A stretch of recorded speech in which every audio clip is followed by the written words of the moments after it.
This is so much fun when you're out and about. And you had it when you were a kid. I had it when I was a kid. Baked spaghetti. Some people call it spaghetti pie, whatever you want to call it. Now, if you go back and look, we did a recipe on making your own sweet Italian sausage. Let's go back and take a quick look at that. All right, so we've got some sweet Italian sausage, some hamburger. So we're gonna use probably a ½ pound of each. Okay. We like a lot of meat in our sauce. All right, I'll tell you what let's do. Let's take our onions, and then we're gonna use a half of a medium-sized onion. And if you'll cut me some shallot, I love the flavor of a shallot. So this is an average-sized shallot. We're gonna put that in there as well. Now, the great thing about this particular recipe is it's quick. I like it's quick. delicious and it's cheesy, and you can determine how much cheese you want or don't want. You can determine how much meat you do or don't want, so on and so forth.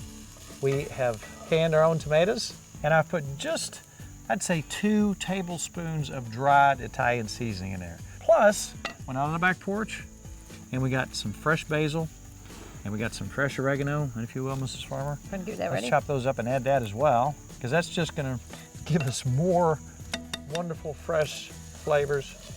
Normally, on our Lodge pan, it's 17 and 8 for 350 degrees. We're gonna go a little light on the top of the 12-inch where your custard is, because that's 325. We're going a little heavy on the top.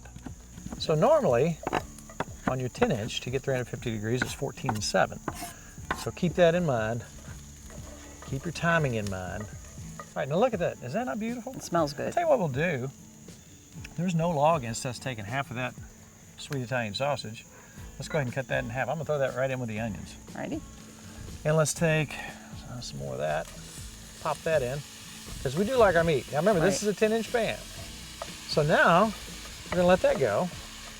And again, if you're out in the woods and all you have is logs and kindling and so on and so forth, you do the same thing we're doing here. So many people like the convenience of the fact that you can do matchlit charcoal and boom, you have X amount.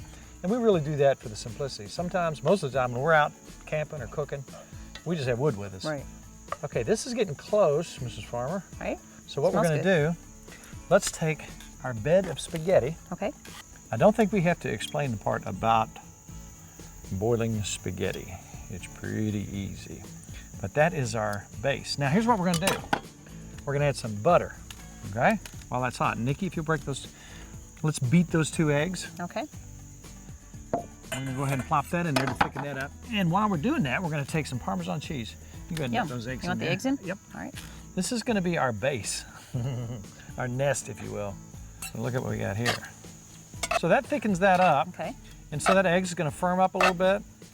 Now just to add to that, let's take a little bit of our fresh herbs and spices and put in there.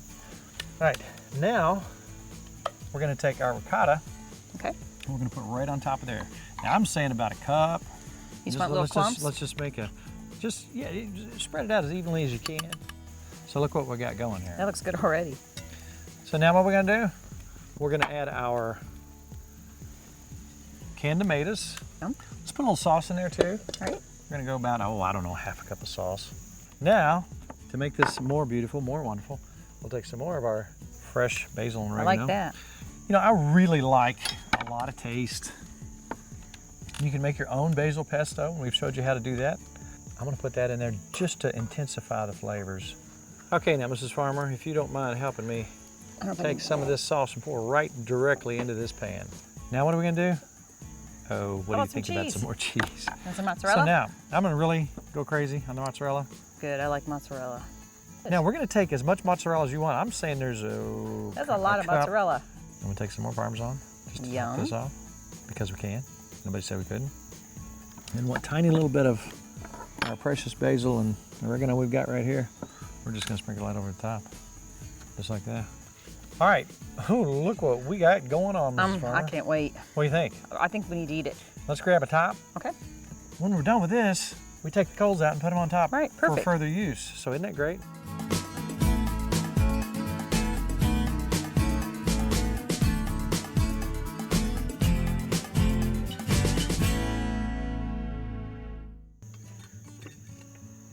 Oh, wow. Oh, that doesn't look good. No. We're gonna take this and we're gonna set it on the table. Yum. What do you think, Mrs. Farmer? I think we can eat that. Oh, look. Oh, that's good. How's it, Miss Farmer? It's really good. Good job. I like the ricotta. I can taste that.